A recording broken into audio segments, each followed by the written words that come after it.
All right, let's talk about burnout, but not in that vague, I'm just tired kind of way. We're going to reframe it completely and look at it for what it really is, a specific biological state, basically the overtraining of your mind. We all know this story with elite athletes, right? They push, and then suddenly they hit a wall. It's called overtraining, a state of such deep fatigue that trying harder actually makes them worse.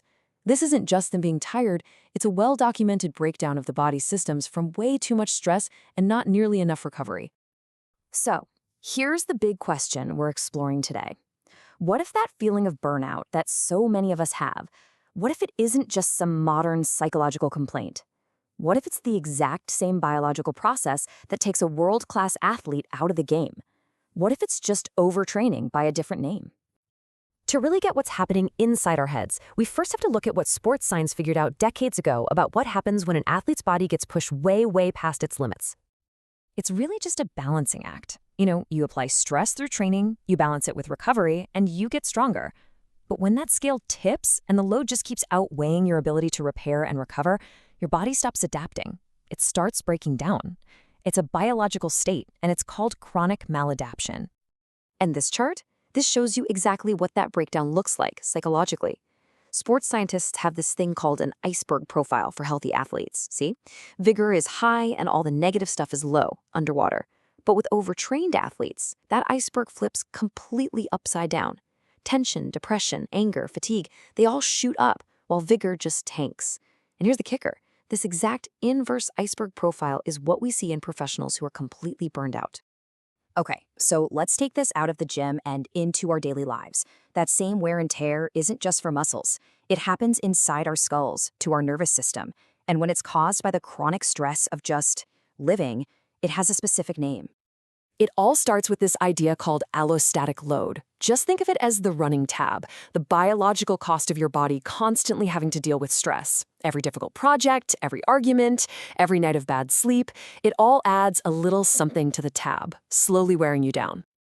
And this is where it all clicks into place.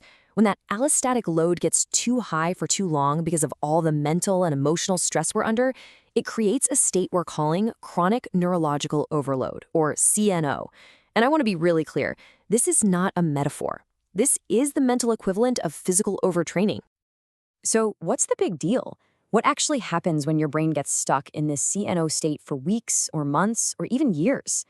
Well, it's about more than just feeling tired. The very control center of your brain, your executive function, starts to wear away. We call this outcome control system erosion, or CSE. It's the direct result of all that chronic neurological overload. When your brain is under that much constant pressure, its ability to manage itself starts to decay. It basically shifts into short-term survival mode. So what does that erosion actually look and feel like in real life? Well, it looks like reaching for the junk food you promised yourself you wouldn't eat is that impulse buy late at night.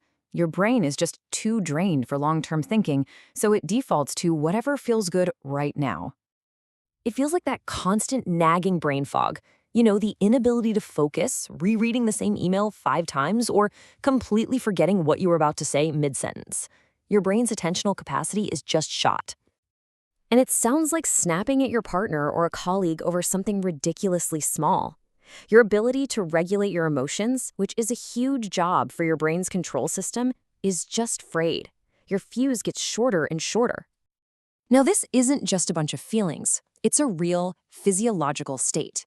Your body is screaming for a break, sending out clear, measurable signals that its control systems are under way too much strain. And scientists can actually track this stuff. Things like wonky cortisol levels, high blood pressure, even how often you get sick. These aren't just vague symptoms, they are hard data, direct evidence of the physical price your body is paying for all that CNO. Let's just zoom in on one of these because it's a huge one. Heart rate variability, or HRV. It's basically a measure of how resilient and adaptable your nervous system is. When you're rested and healthy, your HRV is high, but when you're under the crushing weight of CNO, it plummets. It's a giant red flag that your body's stress response is stuck in the on position. So where is all this neurological stress coming from? Well, a major source is probably in your pocket right now. 344. That's the average number of times a person checks their phone. Every single day. Each one of those little checks is like a tiny little sprint for your brain. And when you do that 344 times a day, you're creating a massive cognitive load with zero time for recovery.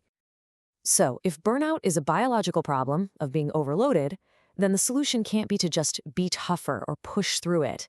Now, the answer comes straight out of the athlete's playbook: smart, strategic recovery.